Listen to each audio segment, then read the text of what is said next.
मसीह के ज़िंदा और जलाली नाम में सबको सलाम। खुदा का शुक्र करते हैं, बाप जी की तारीफ़ करते हैं आज के दिन के लिए, नई सुबह के लिए, ज़िंदगी के लिए, सेहत के लिए और सलामती के लिए। और जिस तरह हम जानते हैं कि मदर्स डे मनाया जा रहा है और माँ होना बहुत बड़ा एजाज़ है और खुदा ने ये एजाज़ औरतों ही को बख्शा है। और हम देखते हैं कि हमारे यीशु जो रूह से पैदा हुए थे उसके लिए भी खुदा ने एक माँ बनाई थी, जो हम देखेंगे यूहन्ना की अंजील उसका 19वां बाब उसकी 26 आयत में यूँ लिखा है, यीशु ने अपनी माँ और उस शागिर्द को जिससे मोहब्बत रखता था पास खड़े देखकर माँ से कहा, ऐ औरत देख तेरा बेटा ये है। पाक कलाम पर जान पर खुदा की बरकत हो, खुदा का शुक्र हो, खुदा की तारीफ हो। और इसी तरह हम इसकी 27 आयत में देखें, फिर शागिर्द से कहा, देख तेरी माँ ये है। और उस वक्त से वो शागिर्द उसे अपने घर ले गया। हम देखते हैं कि बाप जी ने अपनी ज़िम्मेदारी, अपनी माँ की फ़िक्र जो थी अपने शागिर्द को दी।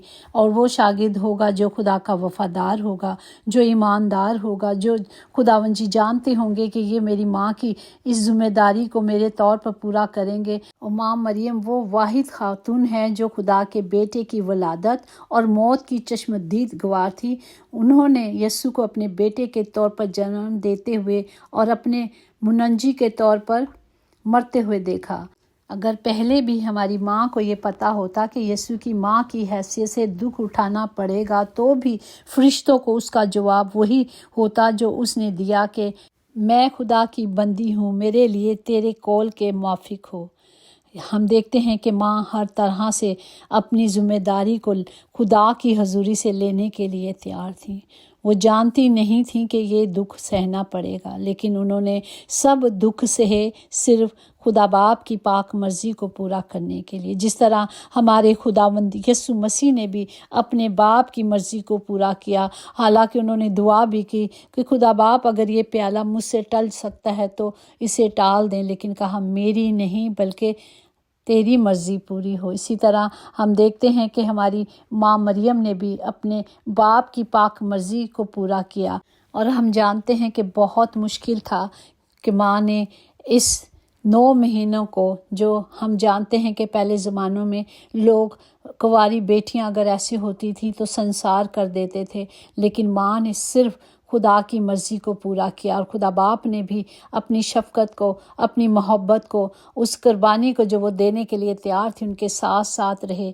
क्या आप और मैं इस की तरह खुदा के लिए इस्तेमाल होने के लिए तैयार हैं? आज हमें भी सोचना है, आज हमें भी खुदा की पाक मर्ज़ी को मांगना है कि किस तरह खुदा ने हमें इस दुनिया में भेजा है और हम खुदा के उन मंसूबों के साथ खुदा की पाक मर्ज़ी के मुताबिक हम दुनिया में खुदा के कलाम को दुनिया की इंतहा तक ले जाने के लिए तैयार हैं। मुश्किलें बहुत हैं। खुदा का कलाम कहता है रास्ता बड़ा सुखड़ है, लेकिन उस रास्तों से, उन मुश्किलों से मेरा और आपका खुदा हमें निकालने की कुदरत रखता है। ये माँ को खुदा ने ताकत दी है। जब वो एक बच्चा पैदा करती है तो एक नई ज़िंदगी हासिल करती है। मौत और ज़िंदगी की कई औरतें हमने देखी हैं कि उस डिलीवरी के दौर मर भी जाती हैं, लेकिन हम शुक्र करते हैं कि हमारा खुदावंद हम सब बेटियों को जो उसने फजल बख्शा है हम सब के साथ साथ रहता है। ऐसा लौट। और हम देखते हैं कि एक औरत की वजह से गुनाह दुनिया में आया, जो आदम ने अपनी बीवी का नाम हवा रखा इसलिए कि वो सब जिंदों की माँ थी।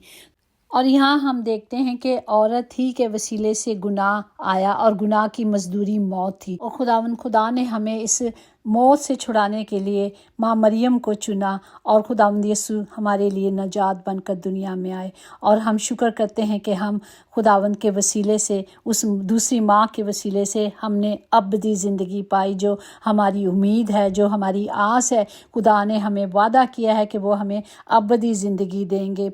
Praise the Lord. और आज के कलाम के लिए हम शुक्र करते हैं कि खुदा ने हमें ये कलाम दिया है कि हम औरतें जो खुदा ने हमें बनाया है और हमें फजल बख्शा है कि हम खुदा के हुक्मों के मुताबिक चलकर अपने बाप की पाक मर्ज़ी को पूरा करें। खुदावन सबको बरकत दे इस कलाम के वसीले से, ताकि हर कोई बच्चा अपनी ज़िम्मेदारी को ना भूले, चाहे वो कितनी भी मुश्किलों में हो। जिस तरह हमने देखा खुदावंद यीशु मसीह कितनी मुश्किल में थे, कितनी तकलीफ़ में थे, लेकिन उन्होंने अपनी ذمہ داری کو پورا کیا، اسی طرح ہر دنیا کے بیٹے بیٹیوں کے لیے خدا باپ اس کلام کی قدرت کو مانگتے ہیں تاکہ ہر جان خدا باپ جی اسی طرح وفادار ہو، جو ذمہ داریاں دی گئی ہیں اسے پورے طور پہ نبھائیں، جو ماں باپ کی ذمہ داریاں ہیں باپ جی، کیونکہ وہ بڑھاپے کی لاٹھی انہی کے پاس ہے، وہ بڑھاپے کا سہارا ہے وہ اولاد۔ خدا باپ سب اولاد کے لیے حکمت کو قدرت کو مانگتی ہوں یسوع کے نام سے، آمین۔ یقیناً بھلائی اور رحمت عمر بھر ہم سب کے ساتھ رہے گی اور ہم ہمیشہ خداوند کے گھر میں سکونت کریں گے، آمین۔ God bless you all.